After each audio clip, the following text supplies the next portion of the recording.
ছোট্ট এই দোয়াটি যদি কোনো ব্যক্তি প্রতিদিন একবার করে পাঠ করতে পারে, ওই দিন সে ইচ্ছা করলেও কোনো পাপ করতে পারবে না। মানে পাপ করার ক্ষমতা সে হারিয়ে ফেলে, শয়তান তার কাছ থেকে অনেক দূরে চলে যায়।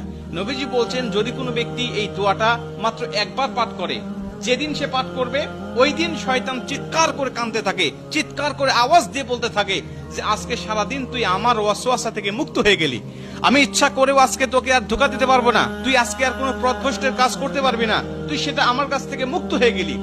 এই দোয়াটার এতটাই পাওয়ার, এতটাই ক্ষমতা আল্লাহ পাক দিয়ে দিয়েছেন। অতএব আমরা এই দোয়াটা মুখস্থ রাখবো, ছোট্ট একটি দোয়া মুখস্থ করে প্রতিদিন আমরা তেলাওয়াত করব। আমরা কিন্তু অনেকে আছি পাপ ছাড়তে চাই, কিন্তু আমরা এমন কিছু দেখি বা এমন কিছুর সম্মুখীন আমরা হয়ে যাই, ওটা দেখার পরে আমরা নিজের উপরে নিজের কন্ট্রোলটা হারিয়ে ফেলি, তখন আমরা পাপ করতে বাধ্য হই বা পাপ শয়তান আমাদেরকে করিয়ে ফেলে। এজন্য যদি আমরা প্রতিদিন অন্তত ফজরের নামাজের পরে এই দোয়াটা যদি পাঠ করতে পারি, তাহলে আমরা কিন্তু শয়তান থেকে মুক্ত থাকবো।